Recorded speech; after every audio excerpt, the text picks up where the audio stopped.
उत्कर्ष मित्रमंडळाचे सर्वच माझे मित्रमंडळी, जीवनामध्ये जर आपल्याला काही संपादन करायचं असेल तर श्रद्धा आणि सबुरी ठेवणं फार महत्वाचं असतं. आणि मकरंद जे आहेत, इथे आमचे नवीनच गावडे आहेत, आमचे अजित सूर्य आहेत, सगळेच आमच्या गेल्या 27 वर्षापासून एकाच गोष्टीवरती श्रद्धा ठेवली आणि जे मला मिळेल त्यासाठी कधीच मी घाई केली नाही, ते सबुरीने मला मिळालं. आणि मी एवढा अभिमानी आहे की मला या कांजूर भांडूरच्या सर्व नागरिकांनी जे काही मला प्रेम दिलं ते केवळ आणि केवळ श्रद्धा आणि सबुरीमुळे दिलं. कारण काही जण लिफ्टने वरती जातात, काही जण शिड्याने वरती येतात, पण लिफ्ट कधी कधी मध्ये बंद पडते पण शिडी कधी बंद पडत नाही. म्हणून मी शिडीचा रस्ता ठेवला.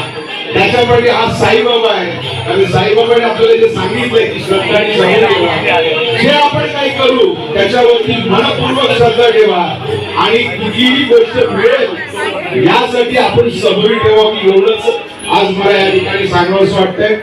आणि या 27 वर्षाच्या काळामध्ये पैसा सोडून द्या, पण पैशापेक्षाही मोठी अशी मला माणसं मिळाली. ही सगळी मंडळी माझ्या समोर येतात, कधी जर भेटली आवर्जून तर मला गणेश न म्हणता अण्णा म्हणतात, हेच माझी मोठी कमाई आहे आणि हीच माझी श्रद्धा आणि हीच माझी सबुरी आहे.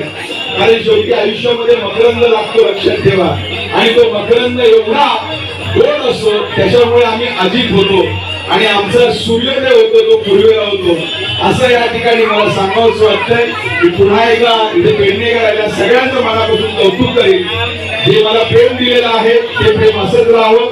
आणि एवढंच सांगतो की जर तुमच्या मनात आलं आणि जर तुमची कृपा झाली तर येणाऱ्या काळात माझ्याकडून जे काय करायचं ते मी शक्य करून दाखवेल. असा हा शब्द साईबाबांसमोर देतो. सगळ्यांना मनापासून शुभेच्छा देतो. थांबतो. जय हिंद, जय महाराष्ट्र. बोला साईबाबा की जय.